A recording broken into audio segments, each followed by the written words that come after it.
There's a room in an old English manor where no one stays twice.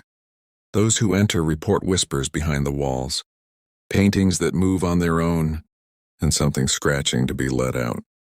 But when a Cambridge scholar spends just one night there, he discovers the room isn't haunted.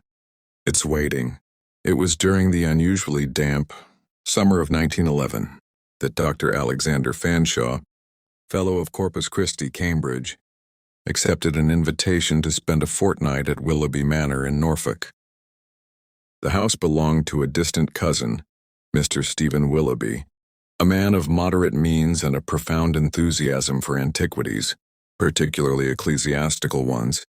Fanshawe, a specialist in apocryphal medieval texts, had recently completed a monograph on the disputed sermons of Bishop Thoresby and was in need of a respite.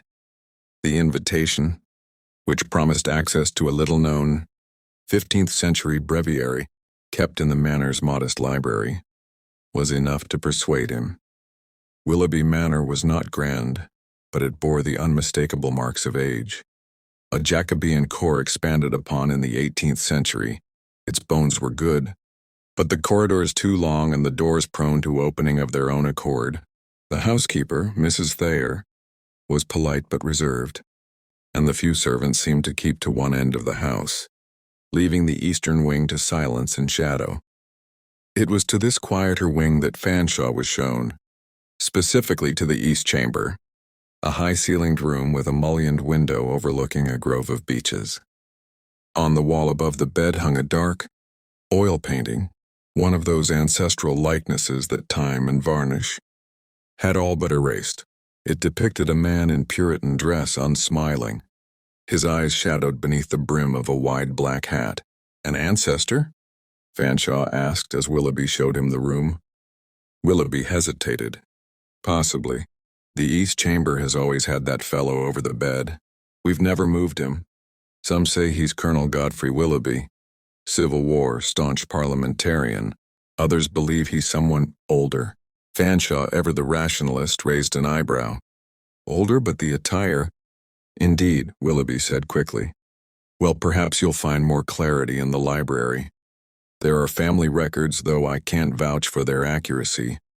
That night, after a supper of pheasant and claret, Fanshawe retired to the east chamber, with a copy of the Suffolk, heresies and a vague discomfort he attributed to the wine. The wind made a thin piping noise against the window panes, and once or twice, he imagined he heard the dull scrape of something heavy being dragged across floorboards above. The manor had no attic. He dismissed it, blew out the candle, and attempted sleep. At some hour, he guessed it was just past midnight, Fanshawe awoke suddenly. Not from a dream, but as if summoned. The room was cold. Colder than it had any right to be in July. A wet, earthy scent like disturbed soil hung in the air. The curtains were drawn, yet he could see that the picture above, the bed had shifted slightly, now hanging at a crooked angle. He rose, adjusted it, and found his fingers smudged with what looked like soot. Bemused, he washed his hands and returned to bed. Moments later, the temperature seemed to drop again. This time, the cold was accompanied by a soft scratching, a sound that came from behind the wall itself. Not rats, too measured. It was almost as if something were writing, with a quill on old parchment. The sound stopped when he turned to listen, then resumed when he lay down. He spent the rest of the night in uneasy half-sleep. The following morning, Fanshawe asked Mrs. Thayer whether anyone had been in the east chamber recently. No one, sir. Not in years, save the occasional guest. You're the first this year. Few like that room. He inquired about the painting.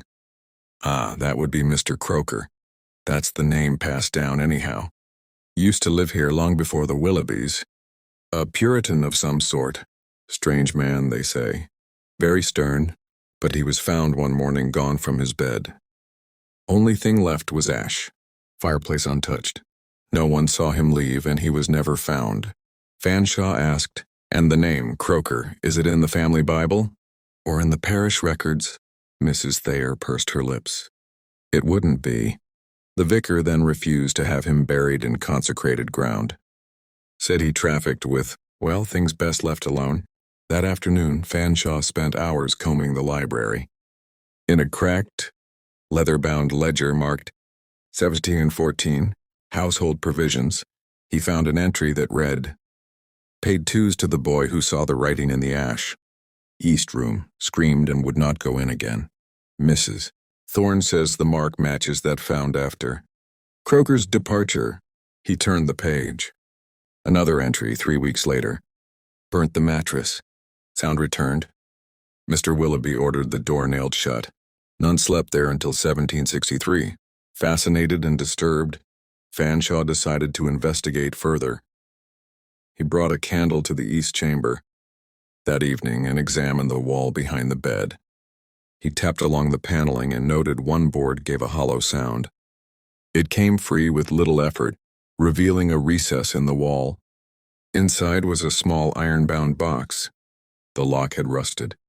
With care he pried it open. Within lay a sheet of brittle parchment covered in crabbed Latin script. At the center, a symbol he did not recognize. It appeared to be a sigil, interlocking circles with points like compass needles. Around it, a sentence had been written and overwritten in what looked like charcoal. Fiat tenebrae. Intramanebit. Fanshawe, though rusty in ecclesiastical Latin, interpreted it as, "Let there be darkness. Within it shall dwell." He quickly replaced the box, shut the recess, and, perhaps unwisely, took the parchment with him. That night, the east chamber did not allow him peace. The scratching returned, louder now, purposeful. He awoke to find the candle he had extinguished burning again, its flame blue and steady. The painting above the bed was no longer crooked. It was gone. In its place, a blackened square where soot had settled around a now empty nail. As he sat up in alarm, the sheet slid off the bed as if pulled by an unseen hand. From the far corner of the room came a sound not unlike someone whispering a litany, dry, fast and indecipherable. He fled the room, the parchment clutched in his dressing gown pocket, and did not return until sunrise. Mr. Willoughby, to his credit, did not dismiss the tale. Over breakfast, pale and shaken, he admitted that others had reported similar things. My great-uncle refused to sleep, there after seeing a face in the mirror that was not his own. "A clergyman, mind you," said the man wore no eyes, only pits of smoke. Fanshawe asked, "Why keep the room at all?" Willoughby hesitated. "Because things worsen if we seal it. When we tried in '88, the entire east wing filled with a smell like burning tallow. Dogs would not enter the house, and my aunt, who had been quite well, lost her ability to speak for a year. That afternoon they returned to the east chamber together. The painting had returned, again hung precisely above the bed. Neither man had replaced it. On Fanshawe's suggestion, they placed the parchment in a locked cabinet in the library, wrapped in cloth and kept from light. Fanshawe left Willoughby Manor the next day, claiming pressing academic duties. He did not speak of what occurred again, save to a close friend, a canon of Ely, who remarked that the mark described on the parchment resembled certain sigils found in early alchemical texts, not those of the philosophers, but of the dissenters, those who sought not wisdom but dominion over shadow. 2 years later, in 1913, a storm of unusual severity struck Norfolk. A bolt of lightning is said to have struck Willoughby Manor directly. The east chamber and that portion of the house burned entirely. No injuries were reported. Yet among the ashes the firemen found no painting, no parchment, and curiously, no remains of the wall where the recess had been, only a circular mark, black infused into the stone, as if something had burned its way out. Postscript 1919 from the diary of Dr. A. Fanshawe. Saw the mark again today in a church manuscript misfiled in the Bodleian. Same sigil, same Latin. What is it that passes through walls, evades fire, and waits in silence for the foolish to read aloud? I shall not inquire further. Let others dig their graves with questions.